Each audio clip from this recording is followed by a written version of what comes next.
I'm claiming fair use to cover the images and video clips contained in this video.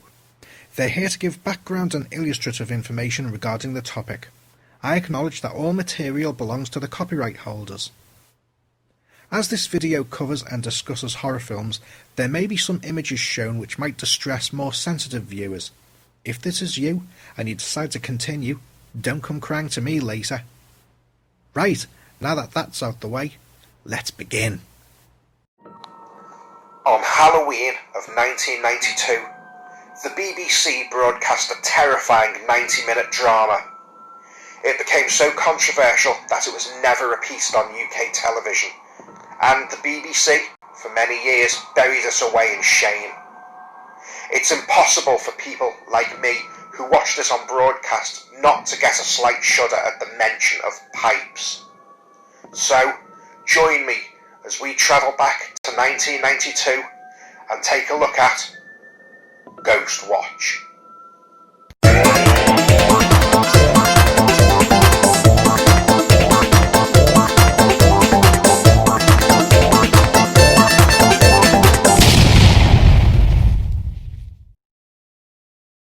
Halloween of 1992 was the last time that I can remember when the television stations went all out for the event. BBC Two dedicated a whole night to horror films, shorts and documentaries. This was where I first watched Creepshow.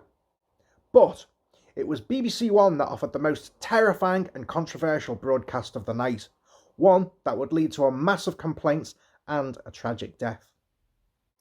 It's soaked into legend that Orson Welles' broadcast of War of the Worlds back in 1938 had the American people abandoning their houses in panic and fleeing for the hills as they believed it to be genuine. The BBC achieved similar results with Ghostwatch, a Halloween hoax that traumatised a nation. As a kid, in my second year of senior school, I was just starting to explore horror. In 1991, the Channel 4 documentary Fear in the Dark opened the door to many horror films and directors for me to discover. At the start of 1992, my interest grew with the UK horror magazine Terror.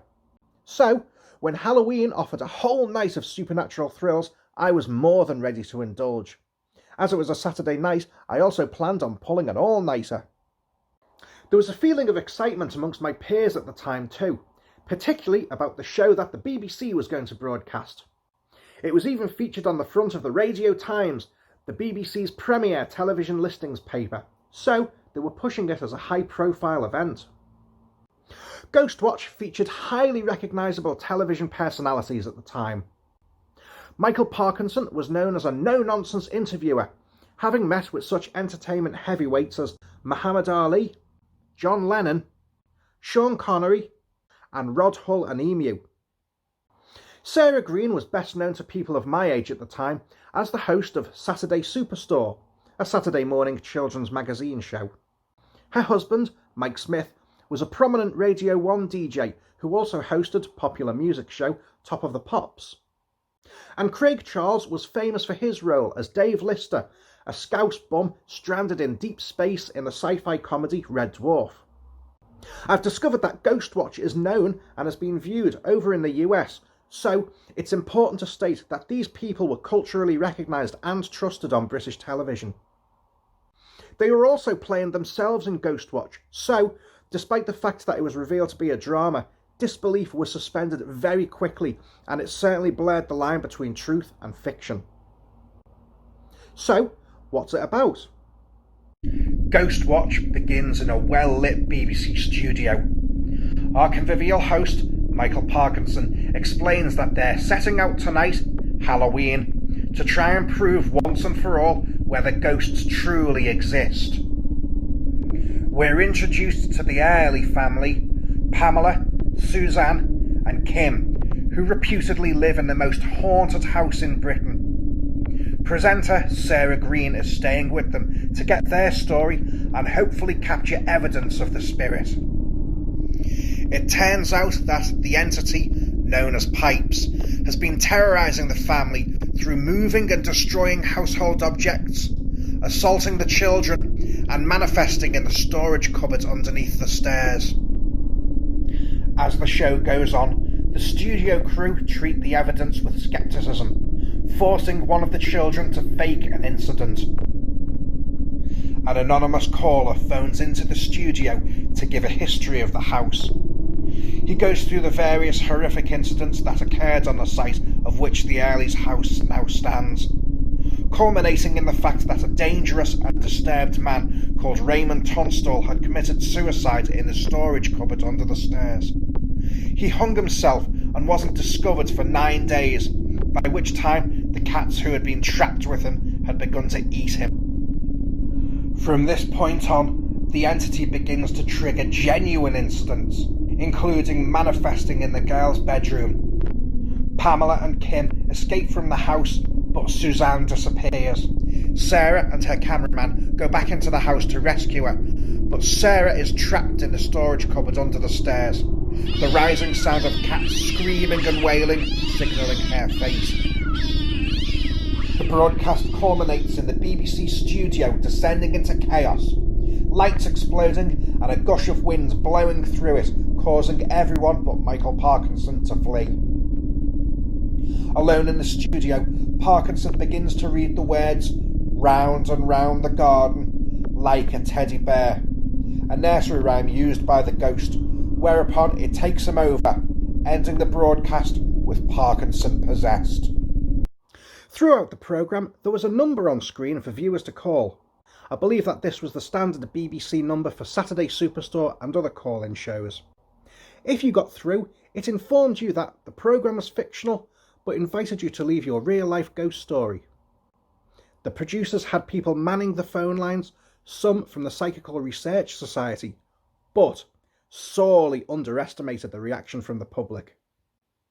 I think the producer, Ruth Baumgarten, said they had about 12 phone lines open. Due to the fact that the show appeared to be genuine, the phone lines got tied up from start to finish, meaning that many people just got the engaged tone. They continued watching in the belief that it was real. When the programme started, I was watching it on my own, in my front room, with the lights off and the door closed. As the show went on, so did the lights. Shortly after that, I opened the door a crack. 3/4 of the way through, just after this scene, I was in the living room watching it in a well-lit room with my parents. When I was back in school on Monday, the show dominated the conversation. It was literally talked about for 2 weeks solid, and you were considered royalty if you'd happened to have taped it. I recall one of my friends being particularly perturbed by it, as he had noisy pipes near to his bedroom. Generally though, we all loved the scares that it gave us. Our reaction was that it was just like a roller coaster. We were terrified at every twist and turn, but once it had finished, we could revel in the exhilaration and excitement of what we'd been through. Reaction from the mainstream press wasn't so positive though. There was outrage that the BBC could be so careless and fooling the nation like that. The BBC was a trusted institution, and there was a genuine feeling that trust had been broken.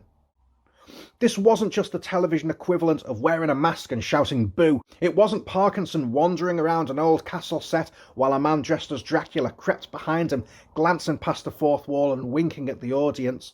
No, this was a suburban house the likes of which any of us could have lived in. A realistic middle-class single-parent family, and a very slow build which cultivated a sense of menace and dread throughout. There was no ironic nod to let the viewer know that this was a Halloween gag, and some of it was pretty strong stuff for the BBC. Everyone played it sincerely and, very importantly, as themselves. Everything was grounded in reality and used the television conventions of the time. People were taken in by it, and the newspapers felt obliged to provide a voice to the outraged. There were reports of pregnant women going into labour through fear, and Stephen Vogt mentioned being told that a squaddy who had served in various combat zones was so frightened that he pooped his pants. Unfortunately, there was a very real tragedy connected to this broadcast. It affected a young man with learning difficulties so much that he committed suicide. The show was indirectly referenced in his note, and the incident was used to amplify how irresponsible the BBC had been in broadcasting it. I don't want to dwell on this aspect because it was an absolutely heartbreaking incident. Nobody should lose their life over a piece of art, and I just hope that he's at peace now. Further to this, there was a report in the British Medical Journal in 1994 that cases of PTSD had been identified in children who had watched the show. It's not hard to understand why. The children are the focus of the spirit's malevolent intentions, and their home is no longer a safe space. To clarify a few things about the UK at the time, any show after the 9 PM watershed was considered made for adults. Ghostwatch was aired at 9:25 PM, so this already indicated that it wasn't for a young audience. Unfortunately, due to promotion showing Sarah Green's inclusion, this would have brought Saturday Superstore viewers on board. I can also imagine parents allowing their excitable children to stay up late and watch it as part of the Halloween festivities. I believe that Sarah Green had to make an appearance during children's programming on the Monday just to prove that she was safe, alive and well. There were only 4 main TV channels at the time. Satellite was very expensive, and it would be another 3 years before cable became commonplace and affordable. Hence, a higher percentage of the UK population was watching the show. There was no option to live pause or rewind the show as it went out. That technology just didn't exist at the time. So it succeeded by making you question whether you did see something earlier on. You couldn't go back and check through it, well, not unless you had videotaped it and ran back through it later on. There was no internet either, so you didn't have tweet-alongs or any of the real-time applications we have now to remind people that it was just a drama. I believe that as the show got nearer to broadcast, the higher-ups started to get nervous.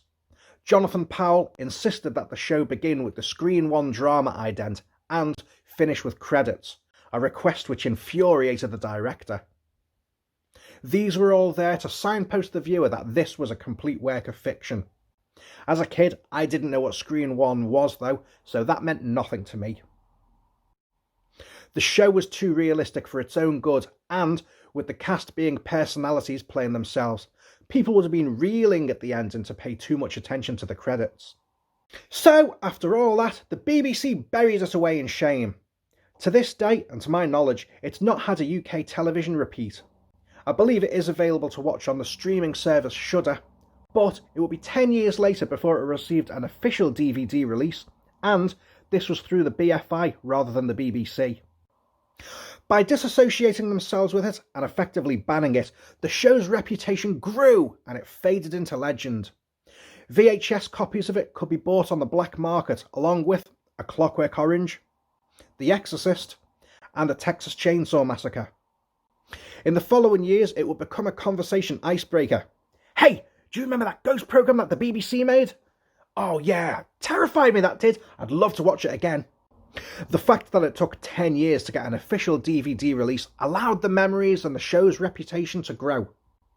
With the advent of the internet, people began to discuss it, create websites about it, and trade off-air video copies around. But what were the origins of the show? It was originally conceived of as a 6-part multi-strand drama series written by Stephen Volk. Volk had previously written screenplays for Ken Russell's Gothic and William Friedkin's The Guardian, a film which still disturbs me to this day. So he was well versed in how to make our skin creep. Due to a change in the head of serials at the BBC, the proposed series was not considered to be to his taste. It was suggested that it be reworked to a single 90-minute drama. Volk extracted the most interesting strands from episode 6 and pitched it as a live broadcast. One inspiration for the show came from an unusual source. Volk had seen Terry Waite's brother interviewed about his release from being held hostage. He said, "I won't believe it until I see it on television." This got Volk thinking about the trust that we place in what we see on screen, and just how much trust we should put into it. The show also appeared to borrow heavily from the case of the Enfield haunting from the 70s, a true-life case which took place in Enfield in London. This was most recently dramatised in The Conjuring Part 2. Similarities including a young girl being able to talk in a different voice, objects being thrown around, and the fact that it occurred in an unremarkable suburban house. The idea was warmly received by Richard Brooke, who was executive producer on the Screen 1 dramas. He felt like it was something that hadn't been seen before. Stephen Volk said that they'd left the casting blank on the script, but he had ideas for the roles, including Annika Rice, Joanna Lumley, Jonathan Dimbleby, and Nick Ross. When first approached, Michael Parkinson was game for it, but confessed that he was incredibly nervous. He had no background in acting and was worried that it just wouldn't work. The producers suggested improvising against images and situations, so long as he covered the necessary information required to proceed to the plot points. This relaxed him, and he provided the excellent job we saw on screen. It was decided to put out a request throughout the BBC for genuine camera operators to appear on screen as themselves, rather than hiring actors. It was felt it would be less time consuming to use professionals familiar with the technology rather than teaching actors how to use the equipment.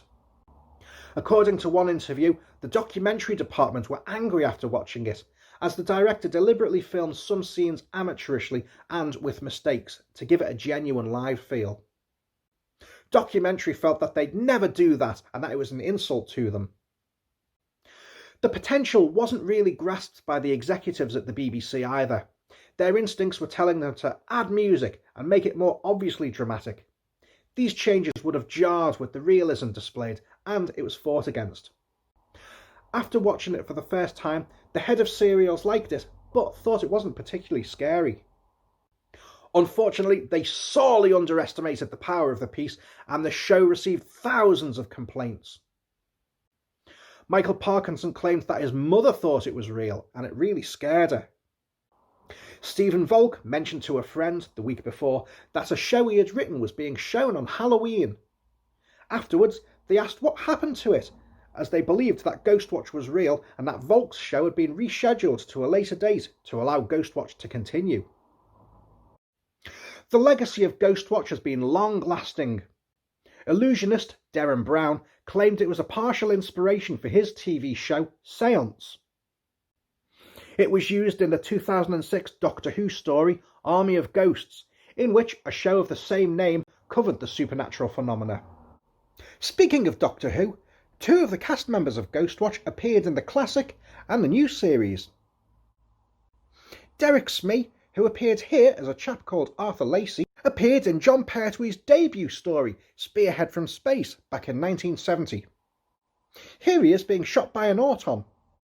Also, Colin Stinton, who appears here as skeptical interviewee Dr. Emilio Silvestri.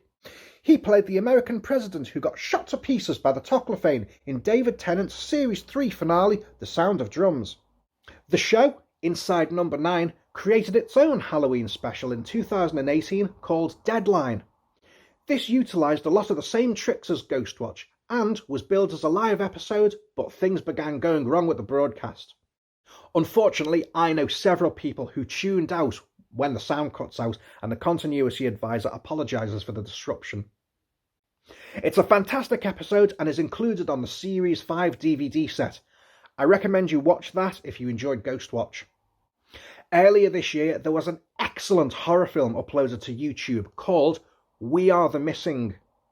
The director, Andrew J.D. Robinson, cited Ghostwatch as an influence. It's a fantastic documentary-style film about people who mysteriously vanish. The further the investigation goes, the more frightening the answers which begin to surface.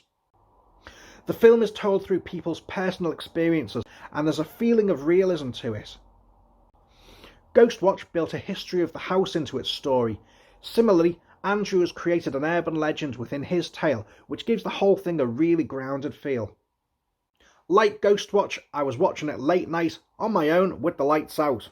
And, like Ghostwatch, I ended up with the lights on, goosebumps, and a chill down my spine. Unlike Ghostwatch, there's no subliminal glimpses of the forces, but the suggestion throughout the film is, just because you can't see it, doesn't mean it's not there. I definitely got the chills as it progressed. I watched it 4 months ago. It's up on YouTube and you can watch it for free. Like Ghostwatch, it has a building sense of dread and unease as it goes on. I really enjoyed it and I recommend it if you're looking for something similar. Plus, I have a tiny cameo in it. There was an excellent documentary made back in 2013 called Ghostwatch Behind the Curtains, which interviewed the main cast and production team. It was a fantastic documentary which assisted me in this video. I think it's out of print now, but is well worth checking out if you can get hold of it. The final piece of its legacy is, of course, the sequel. Oh yes, there was a follow-up. In 2006, Volk penned a short story entitled 3110, and this served as a follow-up to Ghostwatch, but suggested that the whole thing was real. The story was featured in the book Dark Corners, a collection of Volk's short stories. It follows Stephen, along with characters from the original broadcast, entering the studio, which had been sealed up due to the events of Halloween 1992. It's set up as a reality TV special, with people arguing amongst themselves, but goes very badly when Pipes reappears, albeit in a different but somewhat familiar form. It's a cracking little read, and I'll try and include a link to it in the description. So that brings me to the end of this video. 28 years ago today, this show was broadcast and left a permanent mark on the page of television history, and, for better or worse, affected a whole generation of television viewers. No show would be so complained about for muddying the waters between fact and fiction until Christopher Morris's controversial Channel 4 comedy documentary series Brass Eye in 1996. So, all that remains for me to do now is wish you a very happy Halloween. Why not check out the previous episodes of Amazing World of Stuff? Episode 1 looks at the Garbage Pail Kids series, Revenge of Oh the Horrible, and the horror films that inspired the cards. Episode 2 travels back to 1992, looking at issue 1 of the rare UK horror magazine Terror. And episode 3 looks at Brian De Palma's cult horror comedy musical Phantom of the Paradise. If you've enjoyed this, then please don't forget to subscribe and spread the word. There'll be more episodes and short horror animations appearing on my channel in the future. And remember that what you see on TV isn't real, and it can't hurt you. Can it? Round and round the garden, like a teddy bear.